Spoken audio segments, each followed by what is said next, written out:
News కి స్వాగతం. సంగారెడ్డి జిల్లా కేంద్రంలోని జిల్లా ఎస్పీ కార్యాలయంలో మీడియా సమావేశం నిర్వహించారు. సంగారెడ్డి జిల్లా ఎస్పీ చెన్నూరి రూపేష్ మాట్లాడుతూ సమాజంలో శాంతిని నెలకొల్పడంలో మరియు ప్రజలకు రక్షణ కల్పించడంలో పోలీస్ శాఖ కీలక పాత్ర పోషిస్తుందని, పోలీస్ శాఖ అప్రమత్తంగా ఉంటూ పౌరుల భద్రత మరియు శ్రేయస్సు కోసం అహర్నిశలు కృషి చేస్తున్నామని అన్నారు. సంగారెడ్డి జిల్లా కేంద్రంలోని జిల్లా ఎస్పీ కార్యాలయంలో మీడియా సమావేశం నిర్వహించారు. సంగారెడ్డి జిల్లా ఎస్పీ చెన్నూరు రూపేష్ మాట్లాడుతూ సమాజంలో శాంతిని నెలకొల్పడంలో మరియు ప్రజలకు రక్షణ కల్పించడంలో పోలీసు శాఖ కీలక పాత్ర పోషిస్తుందని, సమాజంలో జరుగుతున్న అనేక నేరాలను నివారించడంలో పోలీసు శాఖ అప్రమత్తంగా ఉంటూ పౌరుల భద్రత మరియు శ్రేయస్సు కోసం అహర్నిశలు కృషి చేస్తున్నామని ఈ సందర్భంగా NUAL రిపోర్ట్ను విడుదల చేశారు. ఈ సందర్భంగా ఆయన మాట్లాడుతూ ఫ్రెండ్లీ పోలీసింగ్ విధానం ద్వారా ప్రజలకు మరింత చేరువ అవ్వాలని, ప్రస్తుతం సమాజంలో జరుగుతున్న వివిధ రకాల సైబర్ నేరాలు, పోక్సో చట్టాలపై అవగాహన, రోడ్డు ప్రమాదాల నివారణ గురించి జిల్లా ప్రజలను ఎప్పటికప్పుడు అప్రమత్తం చేయాలనే ఉద్దేశ్యంతో కమ్యూనిటీ పోలీసింగ్, సోషల్ మీడియా మరియు కళా బృందాల ద్వారా లఘు చిత్రాల రూపంలో అవగాహన కల్పిస్తూ జిల్లా ప్రజలను చైతన్యపరుస్తున్నామని అన్నారు. ఈ సమావేశంలో డీఎస్పీలు, ఇన్స్పెక్టర్లు పాల్గొన్నారు.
Good afternoon everyone.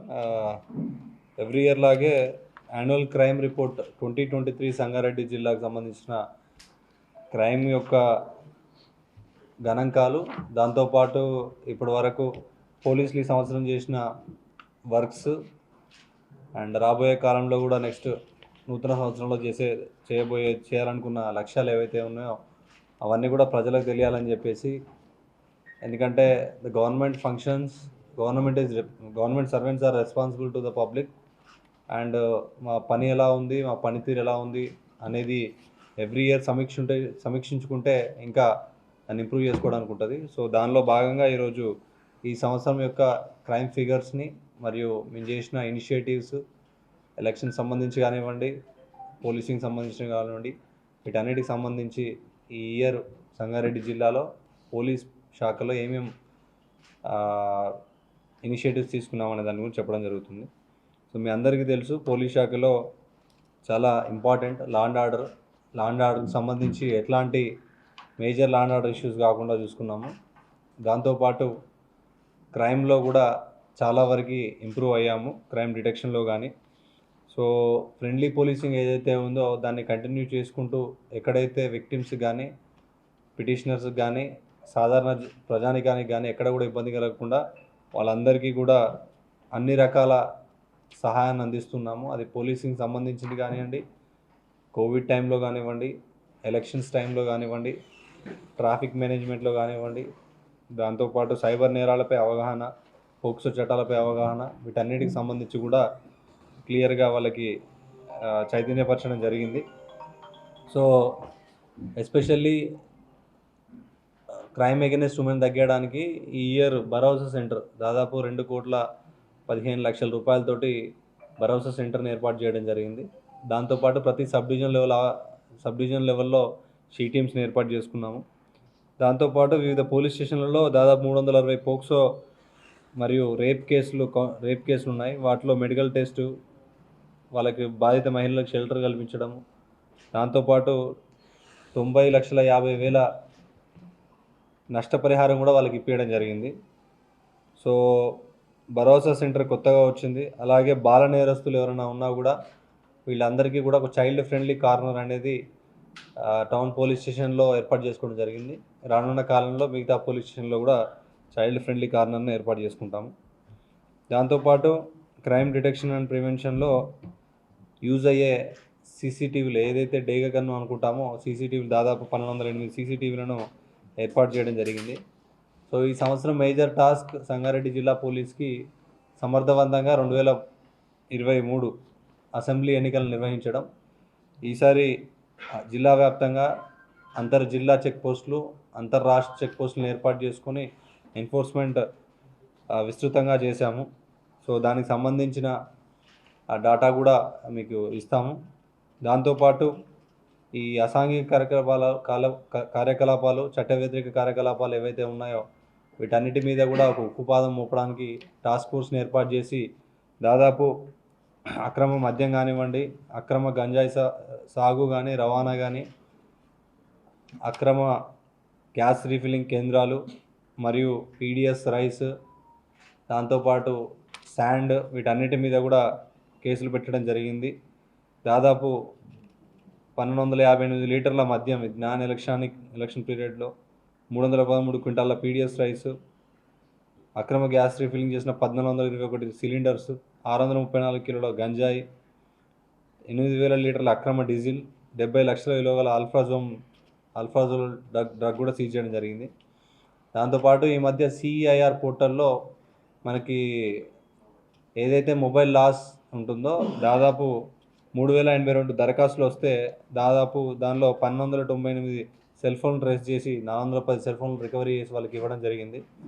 దాంతోపాటు సైబర్ క్రైమ్ విషయానికి వస్తే దాదాపు 22,71,00,000 సైబర్ ఫ్రాడ్ జరిగితే దానిలో దాదాపు 3,62,00,000 మనీని హోల్డ్లో పెట్టడం జరిగింది. ఇది కోర్టు పర్మిషన్ తీసుకున్న తర్వాత, కోర్టు ఆర్డర్స్ ఇచ్చిన తర్వాత ఈ 3 కోట్లు ఏదైతే ఉన్నాయో అవి రికవరీ అయిపోయి సంబంధిత బాధితుల అకౌంట్లోకి వెళ్ళిపోతుంది. దాంతోపాటు పాస్పోర్ట్ అప్లికేషన్స్లో ఈ సంవత్సరం 19,822 పాస్పోర్ట్ అప్లికేషన్స్ వచ్చాయి. దానిలో 19,427 అప్లికేషన్స్ క్లియర్ చేయడం జరిగింది. సో దాదాపు 20,000 పాస్పోర్ట్ అప్లికేషన్స్ మన జిల్లాలో క్లియర్ చేయడం జరిగింది. ఎలక్షన్స్ ఉన్నప్పటికీ, బందోబస్తులు ఉన్నప్పటికీ, ఇన్ని వర్క్లు ఉన్నప్పటికీ కూడా దాదాపు మనం ఏ వర్క్లో కూడా మనము రాజీ పడలేదు. సో అన్ని రకాలుగా మనము చర్యలు తీసుకోవడం జరిగింది. ఓవరాల్గా క్రైమ్ రేట్ తీసుకుంటే 10.9% క్రైమ్ రేట్ పెరిగింది. ఏదైతే ఇప్పుడు క్రైమ్ రేట్ పెరిగిందో ఈసారి ఎలక్షన్స్ ఉన్నాయి కాబట్టి ముందస్తు అరెస్టులు కానివ్వండి, లేకుంటే చిన్న చిన్న ఇష్యూస్లలో కూడా వాళ్ళు అరెస్ట్ చేసి ఒక రకమైన డిటరెన్స్ తీసుకురావడానికి కేసెస్ ఇంక్రీజ్ చేయడం జరిగింది. దాంతోపాటు మర్డర్ అండ్ రేప్ కేసెస్లో హత్య కేసులు గత ఏడాది కంటే 14.6% పెరిగినాయి. ఆస్తి కోసం హత్య కేసులు 25% తగ్గాయి. అండ్ ఈ బందిపోటు అంటే డెకాయిటీ ఏదైతే ఉందో అది 50% తగ్గిపోయింది. దోపిడీలు కొద్దిగా పెరిగాయి. సాధారణ దొంగతనాలు 14% తగ్గాయి. చైన్ స్నాచింగ్ ఏదైతే ఉందో 160% తగ్గాయి. సో రికవరీ కూడా జస్ట్ 2% తగ్గింది అంతే. 45% నుండి 43% తీసుకొచ్చాము. బట్ ఈసారి కోర్టు మానిటరింగ్ సిస్టమ్ అని పెట్టుకొని ఎవరైతే కోర్టు తర్వాత కోర్టులో ట్రయల్స్ అన్నీ కూడా చేసుకుంటూ ఈ లైఫ్ కన్విక్షన్ 2022లో 7గురికి జీవిత ఖైదు పడితే 2023లో 14 మందికి జీవిత ఖైదు పడింది. ఇది ఆల్మోస్ట్ 200% ఇంక్రీజ్. వస్తే 1% రోడ్డు ప్రమాదాలు పెరిగాయి ఈసారి. సో వాహనాల తనిఖీ సమయంలో ఎన్ఫోర్స్మెంట్ ఏదైతే ఉందో ఈసారి 2,44,593 కేసులు వేయడం జరిగింది. వాటిలో 9,59,53,273 రూపాయల ఫైన్ వేయడం జరిగింది. డ్రంక్ అండ్ డ్రైవ్ కేసులు 11,404. ఈసారి ఎన్ఫోర్స్మెంట్లో 2022 నుండి కంపేర్ చేస్తే దాదాపు దాన్ని డబుల్ చేయడం జరిగింది. ఈ చీటింగ్ కేసులు ఒక 2% తగ్గాయి. ఎలాంటి నకిలీ నోట్ల కేసులు ఎక్కడా కూడా రాలేదు. క్రైమ్ అగెయిన్స్ట్ ఉమెన్ చాలా వరకు కౌన్సిలింగ్ అది చేయడం వల్ల తనిఖీ సమయంలో ఎన్ఫోర్స్మెంట్ ఏదైతే ఉందో ఈసారి 2,44,593 కేసులు వేయడం జరిగింది. వాటిలో 9,59,53,273 రూపాయల ఫైన్ వేయడం జరిగింది. డ్రంక్ అండ్ డ్రైవ్ కేసులు 11,404. ఈసారి ఎన్ఫోర్స్మెంట్లో 2022 నుండి కంపేర్ చేస్తే దాదాపు దాన్ని డబుల్ చేయడం జరిగింది. ఈ చీటింగ్ కేసులు ఒక 2% తగ్గాయి. ఎలాంటి నకిలీ నోట్ల కేసులు ఎక్కడా కూడా రాలేదు. క్రైమ్ అగెయిన్స్ట్ ఉమెన్ చాలా వరకు కౌన్సిలింగ్ అది చేయడం వల్ల కొద్దిగా తగ్గాయి.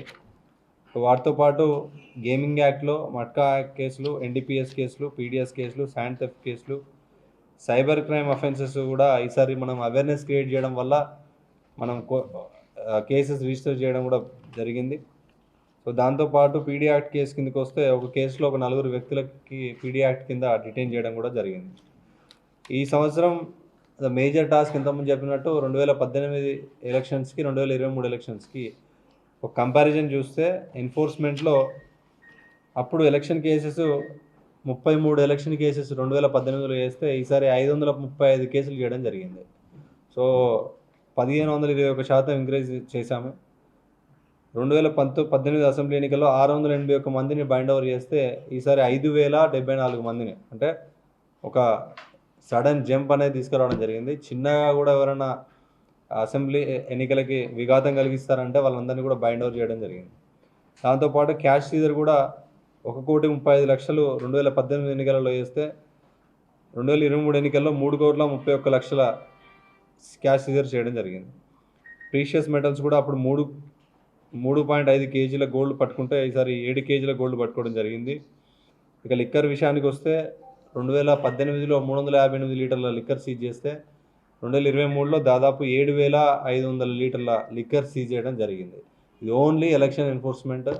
ఎలక్షన్ కోడ్ ఉన్న 50 రోజులలో 7,500 లీటర్ల లిక్కర్ని సీజ్ చేయడం జరిగింది.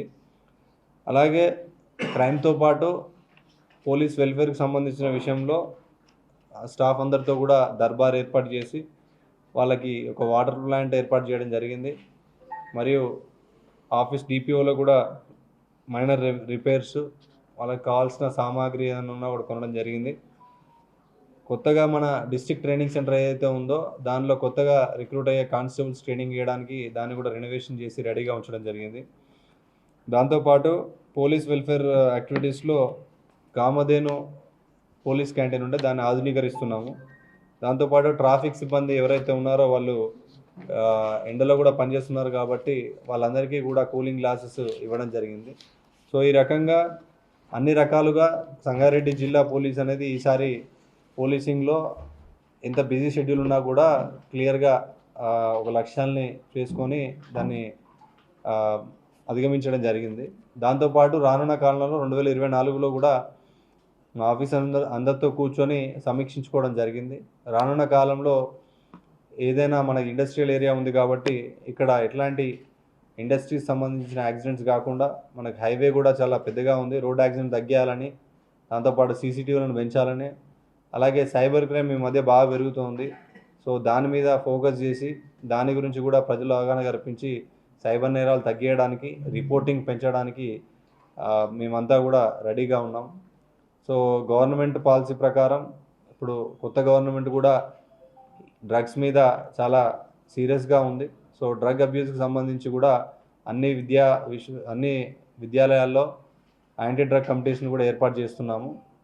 వీటన్నిటితోటి అటు awareness as well as enforcement, so 2 రకాలుగా ఒక మల్టీ ప్రాంజ్ స్ట్రాటజీ చేసి ఈ ఇయర్ కూడా 2024లో కూడా సంగారెడ్డి జిల్లా ప్రజలు అందరూ కూడా ఒక శాంతి భద్రతలతో ప్రశాంతమైన జీవితం గడపడానికి సంగారెడ్డి జిల్లా పోలీస్ మా టీం అంతా కూడా రెడీగా ఉంది. We will ensure that every citizen of Sangareddy police will feel the sense of security in terms of law and order and as well as